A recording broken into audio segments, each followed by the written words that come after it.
Hello guys, so welcome to my channel and this is the part 2 of your MCQ series chapter 3rd pair of linear equation in two variable. Okay भाई, तो बहुत बहुत स्वागत है भाई मेरे channel पे। और भाई चैनल को अभी तक सब्सक्राइब नहीं किया ना तो भाई सब्सक्राइब जरूर कर ले क्योंकि वो बहुत जरूरी है। ठीक है भाई, और बस आपका ही सपोर्ट है और अपनी MCQ सीरीज को हम धड़ाफड़ चलने लग रहे हैं। मेरे पास सैंपल पेपर भी आ चुका है आपका जो CBSE का है 2025-26, उसके भी MCQs को हम करेंगे फटाफट इस टॉपिक को कंप्लीट करके, linear pair of linear equation in two variable. तो आज की वीडियो का फर्स्ट क्वेश्चन क्या है, the coordinates of the vertices of a triangle formed between lines and Y axis. अब लाइंस कौन सी है, आपको एक ग्राफ गिवन है, ये दो लाइंस है और एक वाई एक्सिस। वाई एक्सिस कौन सी होती है, ये वाली। और हमेशा याद रखना x इज इक्वल्स टू 0 मतलब Y axis, y is equals to 0 मतलब x एक्सिस। ओके, तो हमें कोऑर्डिनेट्स बताने उस ट्राइंगल के वर्टिसेस के। तो जो एक इस लाइन से फॉर्म हो रहा है, एक इस लाइन से फॉर्म हो रहा है, एक वाई एक्सिस से फॉर्म हो रहा है। तो वो वाला ट्राइंगल कौन सा है, ये वाला ट्राइंगल है। इसके कोऑर्डिनेट्स बता दो, गिवन है ऑलरेडी 4,2 0,5 और ये ओरिजिन होता है 0,0। तो ऑप्शन फटाफट चेक कर लो, 4,2 0,0 0,5। थर्ड ऑप्शन आपका क्या हो जाएगा, करेक्ट हो जाएगा। कुछ करने की नीड नहीं है, कुछ कैलकुलेट नहीं करना। अब सेकंड क्वेश्चन में क्या कह रहा है, 5 years ago Noori was thrice old as Sonu. अब नूरी सोनू की बात चल रही है, नूरी को x मान लो, सोनू को y मान लो, और जैसा जैसा क्वेश्चन कहता रहे वैसे वैसे चलते रहो। 5 year ago, भाई ये प्रेजेंट एजेस मानी है तो 5 साल पहले तो माइनस माइनस होगा ना, 5 माइनस इसमें भी 5 माइनस इसमें। अब इसके अंदर वो क्या गिवन है, रिलेशन कि नूरी कितनी होगी थ्राइस ओल्ड एज सोनू। तो नूरी कितनी हो गई, इक्वल्स टू इसकी थ्राइस हो गई। तो यहां से एक इक्वेशन बना लो, x minus 5 is equals to 3y minus 15। तो यहां से आ जाएगा 3y minus x is equals to 10। एक इक्वेशन बन चुकी है अपनी। ठीक है, अब दो वेरिएबल है तो दो इक्वेशन बनानी पड़ेगी, यही आपका मतलब है पेयर ऑफ लीनियर इक्वेशन का। ठीक है, अब सेकंड में क्या कह रहा है कि 10 years लेटर यानी 10 साल के बाद। ओके भाई, 10 साल के बाद x प्लस 10, ये हो गया y प्लस 10। कह रहे हैं Noori will be twice as old as Sonu, यानी नूरी कितनी होगी, सोनू के ट्वाइस होगी। 10 साल बाद की बात कर रहा है। तो x plus 10 is equals to 2y plus 20। तो एक और इक्वेशन क्या आ गई, 2y minus x is equals to minus 10। ये आपकी क्या होगी, सेकेंड इक्वेशन होगी। अब एक इक्वेशन ये दूसरी, यहां से फटाफट x और y निकाल के देखो। भाई यहां माइनस एक्स है, यहां माइनस एक्स है, तो हम क्या करते हैं फर्स्ट माइनस सेकंड कर लेते हैं। तो 3y माइनस 2y कितना बन जाएगा, y, और x से x कैंसिल हो जाएगा, 10 माइनस माइनस 10 कितना हो जाएगा 20। तो y की वैल्यू 20 आ जाएगी। y हमें किसने माना था, सोनू की।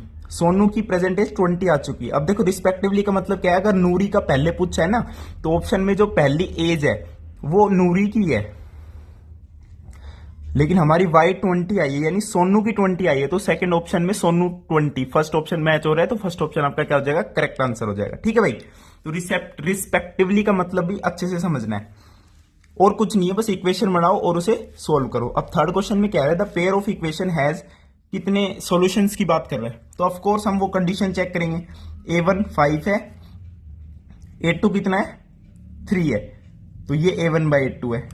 अब b1 बाई b2 कितना है, -15 -9, -15 -9, माइनस से माइनस कैंसिल, 3 5 जा 15, 3 3 जा 9, तो ये भी 5/3 है, यानी a1 by a2 is equals to b1 by b2 आ रहा है। अब चेक करना है c1 बाई c2 का, 8/24/5, 8/24/5। अब देखो 4 2 जा 8, 4 6 जा 24, 2 3 जा 6, ये भी कितना बन रहा है 5/3। यानी यहां पे चेक करोगे a1 by a2 is equals to b1 by b2 is equals to c1 by c2। इसका मतलब क्या है, this pair of equation has infinitely number of solutions. Okay, अब चलते हैं गाइस नेक्स्ट क्वेश्चन पे। नेक्स्ट क्वेश्चन में कह रहा है pair of equation again x plus 2y plus 5 is equals to 0 minus 3x minus 6y plus 1 is equals to 0। अब इसके बारे में बताने इसके पास कितने सॉल्यूशन है। तो a1 बाई a2 निकालते 1 बाय माइनस 3, तो माइनस 1/3 आ गया a1 by a2। b1 by b2 कितना है 2 बाय माइनस 3, सो 2 बाय माइनस 6 सॉरी, तो ये भी कितना आ गया -1/3 आ गया। अब c1 बाई c2 चेक करोगे तो 5/1, तो 5/1 आ रहा है C1/C2। अब देखो A1/A2 is equals to B1/B2 but not equals to C1/C2। समझ रहे हो, ये किसकी कंडीशन आ गई भाई, पहले में ही कट हो जाता तो यूनिक सोल्यूशन हो जाता, और तीनों इक्वल हैं तो इनफाइनेटली सोल्यूशन हो जाता। तो बचा कौन सा, जब भाई A1/2 तो इसके बराबर है लेकिन C1/C2 के बराबर नहीं है, तो ये कंडीशन होती है नो सोल्यूशन की। So there is no solution, third option is your correct option. अब फिफ्थ क्वेश्चन देखिए भाई, ऐसे क्वेश्चन बहुत आते हैं, मैं बता रहा हूं, इनको अच्छे से समझ के जाना।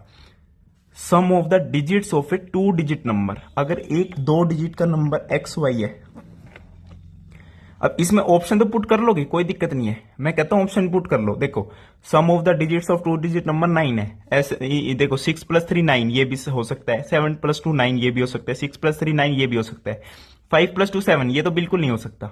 अब कह रहे हैं 27 अगर इसमें ऐड कर दें तो डिजिट जो है रिवर्स हो जाएगी, यानी 36 में 27 ऐड करके देखो, 36 में 27 ऐड करते ही कितना बन गया, 63 बन गया। अब डिजिट रिवर्स होगी ना, पहले 360 थी अब 63 होगी, तो यही आपका करेक्ट ऑप्शन है।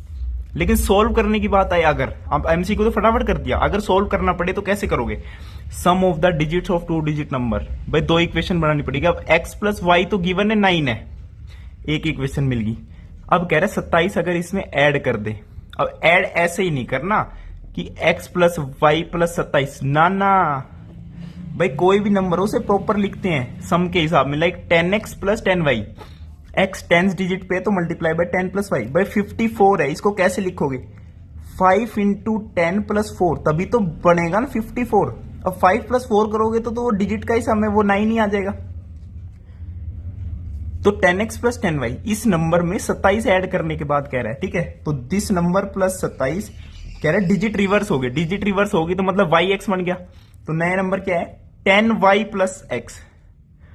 तो यहां से आपके पास क्या आ जाएगा, 9y - 9x is equals to 27, तो y - x is equals to 3 आ गया। अब एक equation x + y is equals to 9, एक इक्वेशन ये, दोनों इक्वेशन से x y निकाल सकते हो, बिल्कुल निकाल सकते हो, लेकिन एमसीक्यू में अपने ऑप्शन पुट करो, फटाफट आंसर टिक करो, ठीक है। ये सॉल्यूशन का मेथड था। तो ये थे आपकी आज की वीडियो के एमसीक्यूज। थैंक यू, नमस्कार।